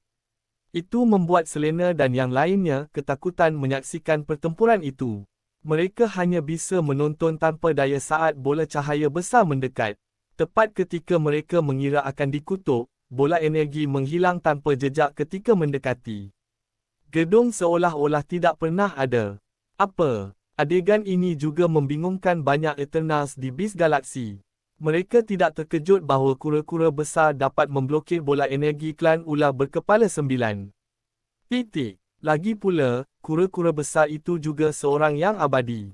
Namun, anehnya bisa membuat bola energi menghilang tanpa bekas. Namun, mereka tidak terlalu mempersoalkannya. Setelah bola energi menghilang, suara celas terdengar di telinga Selena dan yang lainnya. Hanya menonton tanpa khawatir. David baru saja masuk ke alam abadi, jadi dia mendapatkan pengalaman bertarung dengan melawan pihak lain. Dia tidak akan berada dalam bahaya. Terima kasih, Celeste. Terima kasih, Tuan. Para wanita berterima kasih kepada Celeste. Mereka kembali menonton pertempuran di kejauhan tanpa khawatir setelah mendengar apa yang dikatakan Celeste. Selama David tidak dalam bahaya, Lucius dan Ahmadi berimbang dalam pertempuran mereka. Mereka tidak menggunakan kekuatan penuh mereka. Tujuan Ahmadi adalah mencegah Lucius bergabung dalam pertarungan antara David dan Serpentin. Jika dia bisa melakukannya, misinya akan selesai. Sekarang, dia tahu David menggunakan lawannya untuk mendapatkan pengalaman. Bahkan jika Serpentin lebih unggul dan menekan David, dia tidak menyebabkan kerusakan yang berarti pada David. David selalu bisa menghindari serangannya pada saat-saat paling kritis. Serpentin yang kesal ini, dia adalah rangka penguasa alam abadi, sementara David baru saja melangkah ke peringkat penguasa pemula. Namun, dia masih belum bisa mengalahkan David setelah sekian lama. Ada begitu banyak pembangkit tenaga listrik yang menyaksikan pertempuran ini. Seberapa memalukan ini. Terakhir kali keluar, dia dipenggal oleh David dalam serangan mendadak dan telah mempermalukan dirinya sendiri. Di Beast Galaxy, jika dia tidak membalikkan keadaan ini, bagaimana dia akan mempertahankan prestis? Serpentin cemas, dan dia akan memukul David dengan serangan besar. Dia harus membuat David membayar harganya. David melawan Serpentin untuk mendapatkan pengalaman bertarung dengan Eternal. Ketika saat kritis tiba, dia akan menggunakan kekuatan pikirannya untuk menghindari serangan lawan. Meski seluruh tubuhnya memar, tidak ada bagian vitalnya yang terluka. Ledakan. Ada suara keras. Pukulan Void yang dilemparkan oleh David memukul dada Serpentin dengan keras. Namun, saat Serpentin terkena serangan, dia pun berbalik dan mengayunkan ekornya ke arah David dengan sekuat tenaga. Memukul. Keduanya menerima pukulan penuh lawan mereka dan terhuyung mundur. Tempat-tempat yang mereka lewati ditinggalkan dalam kekacauan yang spektakular, dan planet-planet yang menghalanginya dilenyapkan. Titik. Klan ular berkepala 9 adalah ras yang bagus dalam pertahanan dan memiliki fisik yang kuat. Sedangkan tubuh David juga tidak kalah dengan tubuh mereka setelah ditempa oleh sistem. Dari segi kekuatan fisik saja, keduanya bisa dibilang berimbang. Namun, David hanyalah seorang ruler ranka pemula, sedangkan Serpentin adalah seorang ruler ranka yang terlambat yang dua alam kecil lebih tinggi dari David. Selain itu, Serpentin telah hidup selama hampir 10,000 tahun dan memiliki lebih banyak pengalaman tempur dibandingkan dengan David. Oleh kerana itu, Serpentin berada di atas angin sejak awal pertempuran ini. Namun, tujuan David sekarang adalah untuk mengumpulkan pengalaman pertempuran, sehingga dia akan bereaksi dengan benar ketika dia bertemu dengan seseorang yang kuat di kerajaan bintang di masa depan. Karena itu, dia tidak menggunakan kartu trufnya. Dia hanya menggunakan sebahagian kecil dari kekuatan pikirannya untuk membantunya, dan dia bahkan tidak menggunakan pedang pemecah jahat. Keduanya bertukar pukulan satu demi satu dan sesekali mundur. Serpentin sedang dalam proses mundur sementara 9 kepala ularnya mengumpulkan energi pada saat bersamaan. Segera, bola energi besar terbentuk di depannya. Itu lebih dari 10 kali lebih besar dari bola energi yang dia kumpulkan hanya dengan satu kepala sebelumnya. Kekuatan yang dikandung bola ini tidak salah lagi. Jika David terkena bola energi super ini, tubuh emas abadi miliknya akan hancur. Bahkan jika itu tidak langsung membunuh David, itu akan sangat melukai dia. Ketika David melihat Serpentin mengumpulkan energi, dia tahu bahawa pihak lain akan memberinya pukulan besar. David melambaikan tangannya dan pedang merah panjang secara otomatis terbang keluar dari sarung di punggungnya. Lampu merah menyala dan jatuh ke tangan David. Sementara David memegang pedang pemecah jahat, pedang merah panjang juga tiba-tiba muncul di tangan tubuh emas abadi. Dengan pedang pemecah kejahatan di tangan, sikap David berubah. Energi tajam menyebar ke sekeliling dengan dia sebagai pusatnya. Amadi melihat ini dan matanya menyipit. Bukankah itu senjata soulbound? Bagaimana ini mungkin? Bagaimana mungkin David memiliki soulbound weapon di tangannya? Orang harus tahu bahawa senjata soulbound semacam ini langka bahkan di kampung halaman Amadi. Amadi juga membawa dua dari mereka bersamanya. Salah satunya diberikan kepadanya oleh ayahnya yang merupakan kepala rumah bintang ketika dia melangkah ke alam abadi. Yang lainnya diberikan kepadanya oleh ibunya. Saudara kandung Eternal Realm-nya yang tak terhitung jumlahnya tidak memiliki banyak senjata ini, dan kebanyakan dari mereka bahkan tidak memilikinya. Ini bahkan mempertimbangkan fakta bahawa mereka semua adalah keturunan langsung dari Star Mansion. Mereka hanya akan diberikan satu jika mereka memberikan kontribusi yang signifikan untuk Star Mansion. Amadi mendapatkannya dengan mengandalkan identitasnya sebagai kepala muda Star Mansion. Akan sangat sulit untuk mendapatkan soulbound weapon sendirian. Dia mungkin hanya menemukan satu jika dia beruntung dan bersedia mempertaruhkan nyawanya menjelajahi semua jenis reruntuhan berbahaya. Tentu saja, ada kemungkinan lebih tinggi dia akan mati dalam prosesnya. Setiap senjata soulbound tak ternilai harganya. Di luar dugaan, David yang lahir di peradaban tingkat rendah memilikinya. Ini sangat luar biasa. Selain itu, Amadi merasa bahawa pedang di tangan David harus menjadi yang terbaik bahkan di antara senjata soulbound. Itu lebih maju dari dua bahagian yang dia miliki. David sangat beruntung. Bahkan Amadi merasa sedikit cemburu saat itu. Dia awalnya khawatir bahawa David tidak akan menjadi tandingan Serpentin, seorang ruler ranka yang terlambat.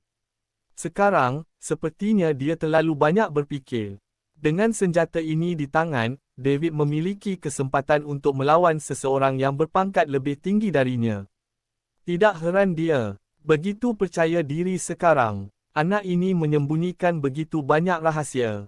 Seperti yang diharapkan dari seorang pria yang kebal terhadap keterampilan pengamatan bintang.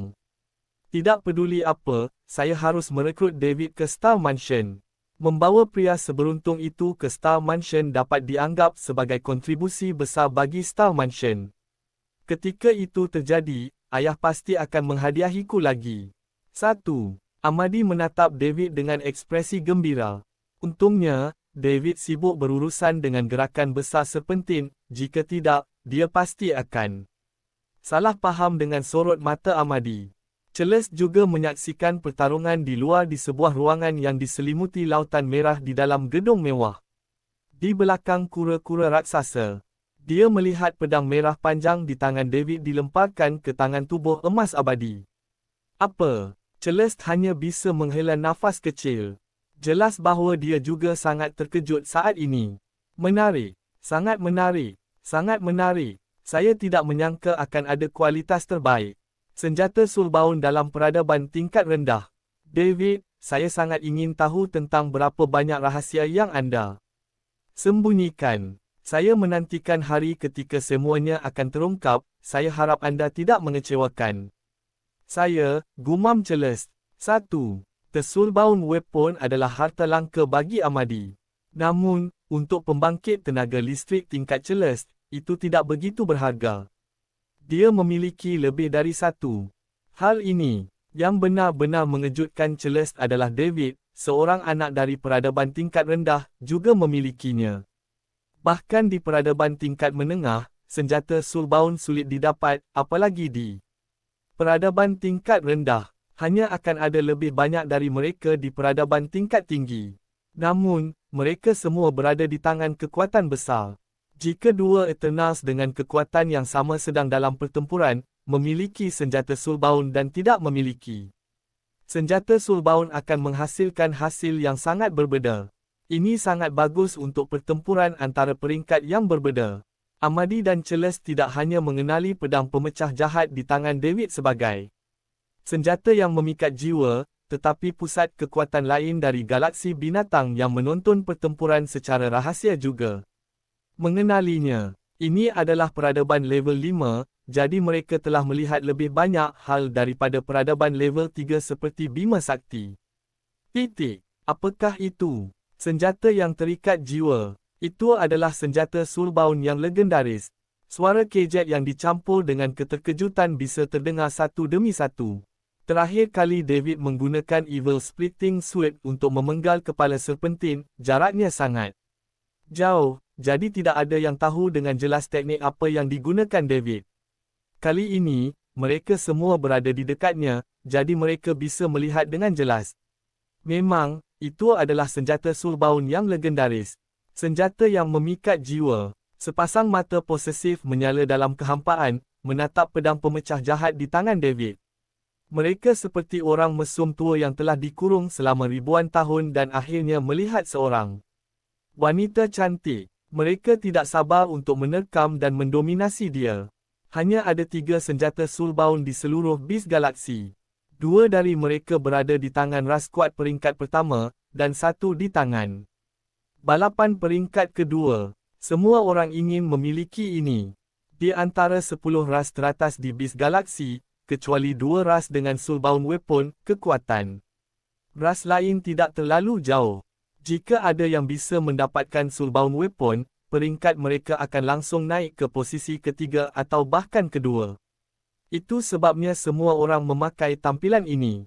Bahkan 2 ras utama yang sudah memiliki soulbound weapons tidak terkecuali, karena mereka juga menginginkannya. Secara alami, akan lebih baik untuk memiliki lebih banyak senjata ampuh ini,